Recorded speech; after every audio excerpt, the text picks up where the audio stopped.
আজি দিনটোত কলাগুৰু বিষ্ণুপ্ৰসাদ ৰাভা দিৱসৰ লগত সংগতি ৰাখি শিৱসাগৰ জিলা সাহিত্য সভাৰ উদ্যোগত নপুখুৰী শাখা সাহিত্য সভাই যিটো অনুষ্ঠান অনুষ্ঠিত কৰিলে তাত আহি মোৰ খুব ভাল লাগিছে এটা কথাৰ কাৰণে গাঁৱৰ আইসকল ওলাই আহিছে, কণ কণ মইনাহঁত ওলাই আহিছে আৰু গাঁৱৰ বিশিষ্ট ব্যক্তিসকল ওলাই আহিছে আৰু তেখেতসকলৰ উদ্যোগ, তেখেতসকলৰ অনুষ্ঠানটোৰ প্ৰতি যিটো আগ্ৰহ, তেখেতসকলৰ মানসিকতা যিটো দেখি মই খুব আনন্দ পাইছোঁ।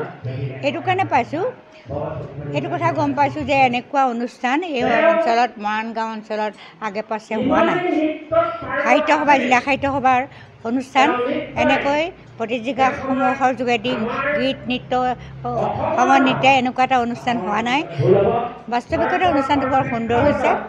এফালে কলাগুৰু বিষ্ণুপ্ৰসাদ ৰাভাৰ সাহিত্য, সংস্কৃতি, গীত, নৃত্য, বাদ্যসমূহৰ প্ৰতি এটা শিক্ষা প্ৰদান কৰা হৈছে ছাত্ৰ ছাত্ৰীসকলক, আৰু তাৰ লগতে জিলা সাহিত্য সভাৰ তথা শাখা সাহিত্য সভাৰ সাহিত্যৰ প্ৰতি তেওঁলোকৰ যিটো আগ্ৰহ, ভাষাৰ প্ৰতি, জাতিৰ প্ৰতি যিটো সেৱাৰ আগ্ৰহ হ'ব লাগে, সেই সেৱাটো এনেধৰণে তেওঁলোকৰ অন্তত জাগৃত কৰাটো সম্ভৱ হ'ব। কথাৰে নহয় কামেৰে, এনেধৰণৰ কামেৰে তেওঁলোকক অনুপ্ৰাণিত কৰিলে, জাগৃত কৰিলে তেওঁলোকে ভাষাৰ প্ৰতি, সাহিত্যৰ প্ৰতি আগ্ৰহীত হ'ব। মই আশা কৰিছোঁ। আৰু তথাপি মই আচলতে আজি মোৰ স্বাস্থ্যজনিত কাৰণ নাহোঁ ভাবিছিলোঁ, যথেষ্ট কষ্ট, মোৰ নাৰ্ভৰ এটা প্ৰব্লেম হৈছে, আহি ইমান দেৰি বহি থাকিলোঁ আৰু সকলোকে ধন্যবাদ জনাইছোঁ। সাহিত্য সভাৰ উদ্যোগত আৰু নপুখুৰী শাখা সাহিত্য সভাৰ সহযোগত মৰাণ গাঁও ৰাইজৰ আতিথ্যত মৰাণ বালিকা প্ৰাথমিক বিদ্যালয় যি এই কলাগুৰু বিষ্ণু ৰাভাৰ দিৱসৰ উদযাপন কৰা হৈছে, এই উদযাপনত আমি বিভিন্ন অনুষ্ঠান আমি আয়োজন কৰিছিলোঁ। ইয়াৰ প্ৰথমতে আছে আমাৰ চিত্ৰাংকন প্ৰতিযোগিতা আৰু কবিতা আবৃত্তি, লগতে নৃত্য আদি আমি প্ৰদৰ্শন কৰিছোঁ।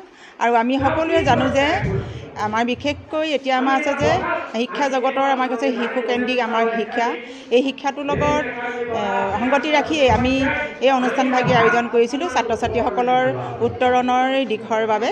আৰু বিশেষকৈ আমি এনেকৈয়ে যদি কৰ্মৰ দ্বাৰাই আমি যদি ছাত্ৰ ছাত্ৰীসকলৰ চিন্তাধাৰাবোৰ আমি আৰু উন্নত কৰিব পাৰোঁ আৰু বৌদ্ধিক বিকাশৰ ক্ষেত্ৰত যদি আমি আগবঢ়াই নিব পাৰোঁ, আৰু আমি তাকেই কামনা কৰি আজি আমি এই দিৱসটি পালন কৰিছোঁ। ইয়াকে মই ক'লোঁ।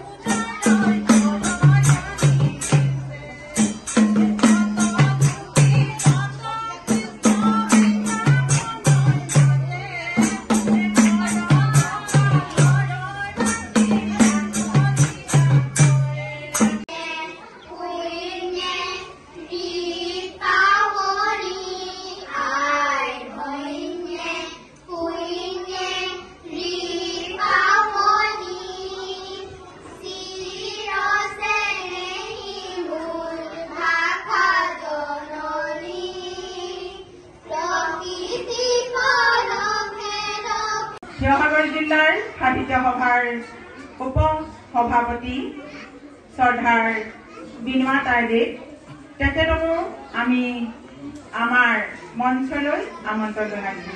ছাত্ৰ ছাত্ৰীসকল, তোমালোকে অলপ আগতে ৰাভাখন গাইছিলা, ৰাভাৰ কবিতা আবৃত্তি কৰিছিলা, এতিয়া কথা নুশুনা কিয়?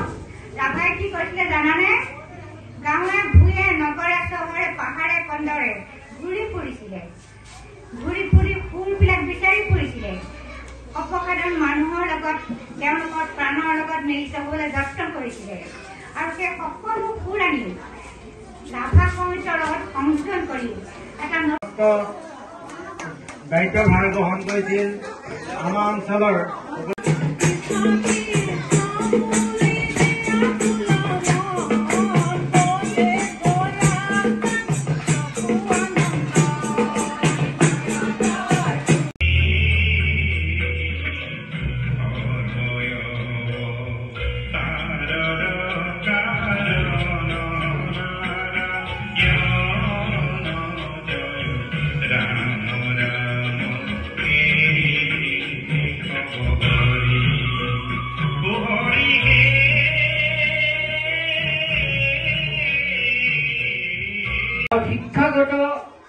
জ্ঞান যদি আমাৰ এতিয়া বৰ্তমান ছাত্ৰ ছাত্ৰীয়ে জানিব পাৰে আচৰিত খাব।